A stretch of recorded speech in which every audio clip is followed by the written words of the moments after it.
Poem the hope के part 2 में आपका स्वागत। Next stanza 5th। It is the hope that makes a bird stay on the branch and Bloom, trees loss there leaves with a hope that one day it will be laden with green hues। Poet Rajan Agrawal बता रहे हैं, it is the hope that makes a bird. Bird mean कली, आशा और उम्मीद के साथ ही स्टे ऑन द ब्रांच, ठहरी रहती है, रुकी रहती है, ऑन द ब्रांच शाखाओं पर, एंड ब्लूम और ब्लूम इन फूल खिलना।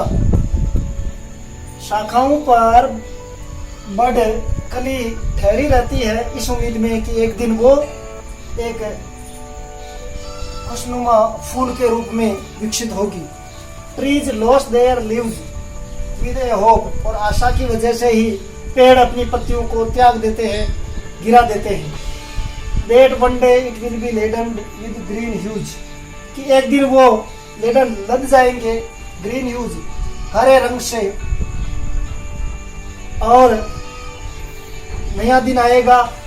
इसी उम्मीद से, इसी आशा से वो अपनी पत्तियों को गिरा देते हैं कि वो पूरे शाखाएं, सारी शाखाएं हरी पत्तियों से पुनः लद जाएगी। यानी आशा और उम्मीद की वजह से ही मनुष्य और जीव जगत नहीं बल्कि वनस्पति जगत भी उम्मीद से जीते हैं। और वृक्ष का उदाहरण देकर कवि यह बताना चाह रहा है कि उम्मीद का जो संसार है, वर्चस्व है, सब जगह व्याप्त है। पोएम के नेक्स्ट स्टेंजा में पोएट राजन अग्रवाल डिस्क्राइब करते हैं, hope enlightens the life's gloomy thoroughfares and makes us feel the freshness and warmth of the days ahead।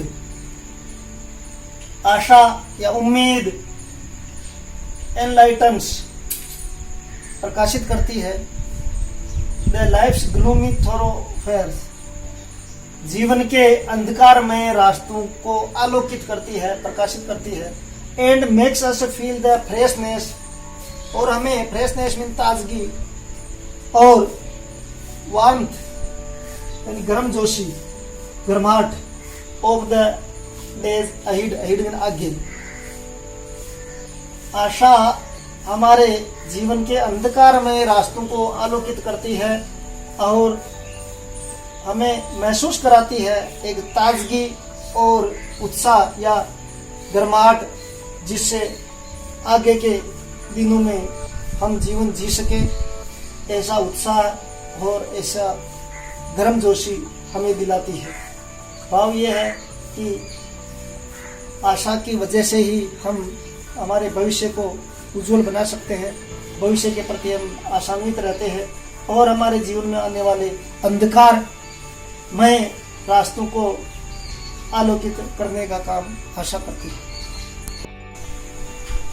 The hope poem के नेक्स्ट स्टेंजा में पोएट राजन अग्रवाल डिस्क्राइब कर रहे हैं, hope makes life go on, life is a derivative of the function called home, hope is the prime excellence right from the day one is born। hope makes life go on, आशा ही जीवन को चलायमान रखती है, गतिशील रखती है। Life is a derivative of the function called home, और आशा के द्वारा ही जीवन की उत्पत्ति मानी गई है। Hope is the prime excellence, और जीवन का प्रारंभ ही आशा से होता है, या जीवन की प्रारंभिक उत्कृष्टता आशा पर निर्भर करती है। Right from that day one is born, आशा का प्रारंभ उसी दिन से हो जाता जिस दिन से हमारा जन्म होता। यानी आशा जो है जन्म से ही प्रारंभ हो जाती है और जीवन पर्यंत चलती है। भाव यह है कि हमारे जीवन को चलायमान रखने में आशा का महत्वपूर्ण योगदान है, और जीवन की उत्पत्ति ही आशा के द्वारा हुई है, और जीवन में आशा को प्रारंभिक उत्कृष्टता कहा गया है। और जिस दिन हमारा जन्म होता है, हम जन्म लेते हैं, उसी दिन से आशा हमारे जीवन में एक नवीन रंग भर देती है और भविष्य उज्जवल बनाती है।